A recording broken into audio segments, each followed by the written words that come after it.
Hello guys, कैसे हो आप लोग। आई होप आप सब अच्छे होंगे। और आज मैं आपको बताऊंगी ओबेसिटी के बारे में। देखो गाइस, एक होता है ओवरवेट और एक होता है ओबीस। तो आप डिफरेंशिएट कैसे करोगे कि कोई बंदा ओवरवेट है या ओबीस। तो उसके लिए हम कैलकुलेट करते हैं बीएमआई, बॉडी मास इंडेक्स। इसमें हम क्या करते हैं कि जो आपका वेट होता है उसको केजी में लेते हैं और जो आपकी हाइट होती है उसका स्क्वायर करते हैं और हाइट अपन मीटर में लेते हैं।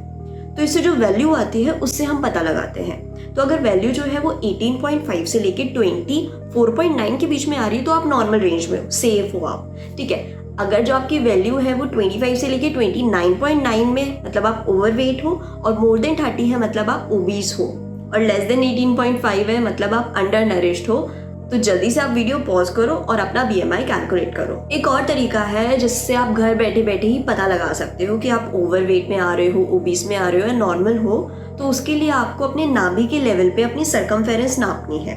अगर आप मेल हो और आपकी सरकमफेरेंस 102 सेंटीमीटर से ज़्यादा आ रही है, या आप फीमेल हो तो आपकी सरकमफेरेंस 88 सेंटीमीटर से ज़्यादा आ रही है, मतलब आप ओबीस हो। अब ये ओबेसिटी होती क्यों है, ये इतना मोटापा होता क्यों है। देखो 90% जो है वो लाइफस्टाइल की वजह से है। हम जो खा रहे हैं, जो आजकल जंक फूड ज़्यादा खा रहे हैं, पैकेज फूड खा रहे हैं, ready to eat food, sedentary lifestyle हो रही है, जिसकी वजह से ये ओबेसिटी इतनी बढ़ रही है।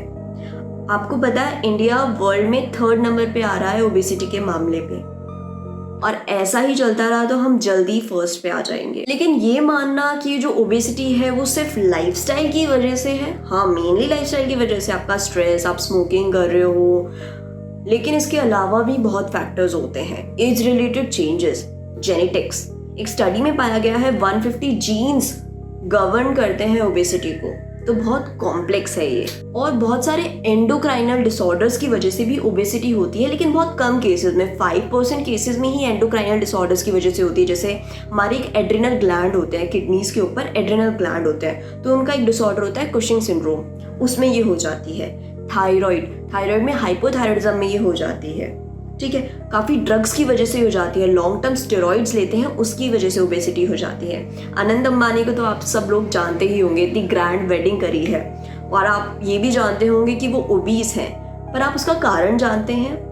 एक्चुअली जब वो छोटे थे तो उन्हें अस्थमा डायग्नोस हुआ था, और अस्थमा का जो ट्रीटमेंट है उसमें स्टेरॉइड्स दिए जाते हैं काफ़ी लंबे समय तक, जिसकी वजह से उनका वजन जो है वो 208 किलो हो गया था 2016 के अराउंड। लेकिन अब उनका वजन जो है वो दोबारा बढ़ गया है, ठीक है। दोबारा आपने अभी शादी में देखा होगा, वो दोबारा ओबीस हो गए हैं। तो इसका रीज़न क्या है? इसका रीज़न ये है कि जो अपनी बॉडी होती है, एक बंदे की ओबीस बंदे की जो बॉडी होती है, मान लीजिए एक ओबीस बंदे का वजन 200 किलो है, तो अपनी बॉडी उसको सेट पॉइंट मान लेती है। वो वजन कम करने की कोशिश भी करेगा ना, बार बार बॉडी वही वजन लाने की कोशिश करेगी। तो ओबेसिटी का मैनेजमेंट और ओबेसिटी से वापस आने के बाद ओबेसिटी पे ना जाना, बहुत मतलब आपको स्ट्रॉन्ग डिटर्मिनेशन चाहिए उसके मैनेजमेंट के लिए। और ये भी है कि सबकी बॉडी का रिस्पॉन्स अलग होता है। जो भी हम फूड खा रहे हैं ना, सबकी बॉडी का रिस्पॉन्स अलग होता है। मैं 1000 किलो कैलोरी खाऊं, आप खाओ, कोई एक्स बंदा खाए, तो सबकी बॉडी डिफरेंट रिएक्ट करेगी। That's the beauty of the body.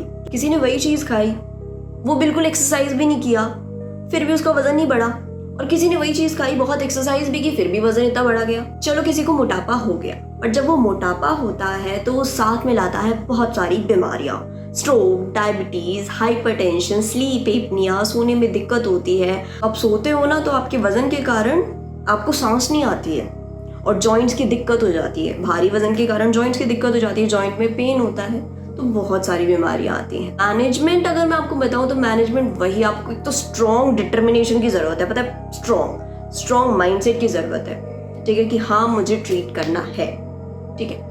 Treatment में सबसे पहले वही लाइफस्टाइल चेंजेस ही कहते हैं। अगर आपको ओबेसिटी है ना, जल्दी से डॉक्टर के पास जाओ, अपनी ओबेसिटी का कारण पता लगाओ पहले तो, कि आपको कोई एंडोक्राइनल डिसऑर्डर तो नहीं है जिसकी वजह से आपको ओबेसिटी हो रही है। और मेनली लाइफस्टाइल की वजह से होते हैं, इसमें लाइफस्टाइल मॉडिफिकेशंस ही कहते हैं। अपनी डाइट सही करो, एक्सरसाइज सही करो। कैसे करोगे?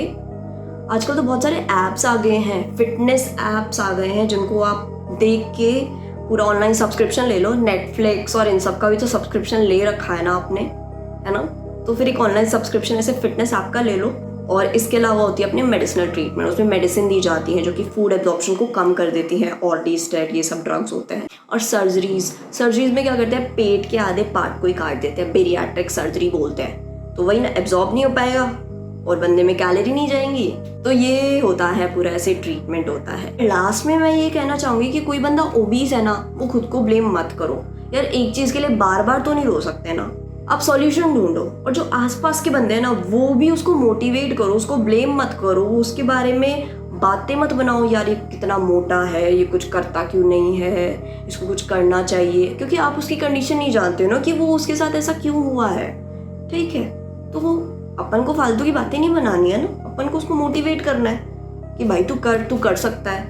क्योंकि इसमें स्ट्रॉन्ग मेंटल पावर की ज़रूरत होती है, मोटिवेशन की ज़रूरत होती है। तो अगर आपको वीडियो अच्छी लगी हो तो जल्दी से लाइक कर दो यार, शेयर और सब्सक्राइब करो यार चैनल को, ठीक है।